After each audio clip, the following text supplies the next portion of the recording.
Does this stat resonate with anybody? Does. Awesome.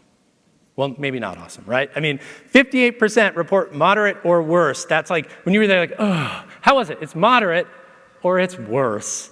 But you don't want to be there. Ability to drive engagement with key accounts. This was from that research I just mentioned a second ago.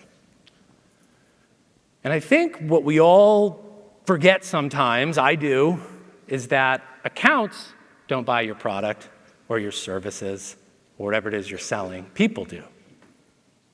We're in B2B, but a company didn't buy it. Someone at that company bought from you. It sounds silly to say it, but it's true, right? People buy, accounts don't. So digging into some of this research, and I won't read through the stats. This is like photo stuff. You guys can take photos, and we can share it later. But we polled marketers like yourselves, like myself, Dmitri, everybody here. We said, what are some of the core challenges that you're having with your ABM program? The biggest one is just identifying the right buyers, 42% of people. The same amount is that they're wrestling to engage with the right buyers. Even if you can do that, they don't have the technology to target them, right? So you need to have the data. You need to have the insights on the individual, the person that's going to be doing this buying. In this group that we saw the slide before is now 13 people in it. I think it's even more now, right? And you need the systems that are going to allow you to engage with those individual buyers. Important to note, we're all marketers, but the impact is felt beyond just the marketing organization. It's the entire revenue org, right? 40% anticipate stunted pipeline growth. The question we asked was, what would you expect the outcome to be if you couldn't target individuals? Stunted pipeline growth. I don't want to be in that Monday morning leadership meeting, Dmitri, when you're like, how's pipeline? And I go, stunted. Like, yeah. But you know, that's what people are saying, right? So it's not just a marketing issue, right? And about the same amount also projected lost revenue and expected low sales conversions. Sorry. I once worked with a CRO, great CRO, don't work with them anymore, but they always had this one-liner that we probably have all seen at revenue kickoffs, which is, raise your hand if you're in sales. Half the room raises their hand. And he goes, I'm going to ask that again. Raise your hand if you're in sales, right? We're all in sales. Has anyone heard this? Yeah, cool. He's not that original, but it worked, and I believe with it, right? Because the number one refrain you're going to see from your sales team is that marketing is prioritizing an account, but your salespeople don't know who to call, who to get in touch with. So when we're talking about the contact level ABM approach, the strategy here, it's really about aligning with your sales team.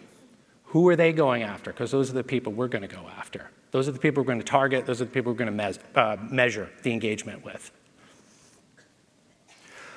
So I think we all agree ABM is a no-brainer. Like this is a strategy that we're doing, we're implementing, we're having success with it. But as I just said, like it doesn't mean that there's no room for improvement. So Dmitri, I think I want to pass over to you now, and I want to talk through some of the challenges that we think contact level ABM can help address. Yeah, thank you. I will start with like a little bit of personal story, and you can see it's me 10 years ago, little younger, and basically I'm at Domain-Based Conference at AT&T Park in San Francisco, and the reason I was there, I was looking for a solution of like we built a quite meaningful big company. Global Logic turned to be 30,000 people, kind of services business. But like what kept me unsettled was the fact that, frankly, our marketing didn't work. It was all about sales and referrals, and like it took time to build it. But in all honesty, it felt like our marketing did not contribute almost nothing to success of that company. And I was looking for an answer, like what could work for super heavy enterprise deals, and how can we assist our sales team to be successful? And frankly, that's where I found this answer. I think account-based marketing was like clear, obvious, great idea. Okay, if salespeople are going after, say, Microsoft, marketing needs to target the same company to influence the decision to buy, right? It's kind of no-brainer. Really love that idea. But that was the inception point for Influ2, and we started this company because there was one problem that I felt still not working for me. And the problem was that if you think of account-based marketing and you target like Microsoft as an example, it is 150,000 people. It's a big town, right? And you don't engage everyone, right? So there's some people who will pay attention to your marketing effort. And what are the chances that you will actually be able to hit the right people? While, as Doug mentioned, we only talk about 13 people you care about, right? So your buying group is 13 people that live in a small town, and you just put a billboard in this town, hoping these 13 people will actually see that, right? What are the chances you'll be able to hit the right people? Those are very low. So our idea was like, okay, ABM as a strategy is amazing because it's kind of how you can really drive your enterprise sales success with marketing effort.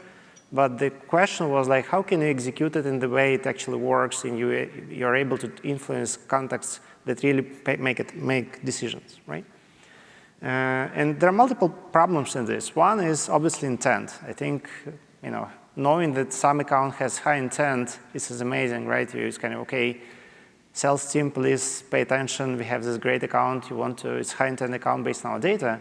But then what happens next? Who should you call and who you should contact and what's going to happen next? So the problem was like intent as a concept is amazing as long as you know who is engaging, who has intent, and where it happened and when. So one thing you want to solve with contact level ABM is you need to know who is engaging, being it search, like who is searching for your product right now, or your competitors, or your category, or who is reading articles on third-party content websites. You need to know the names of these people when it happens, not sometime later, and it should be real time. Same for social, so you need to know what's going on, and especially you need to be able to execute it on the contact level.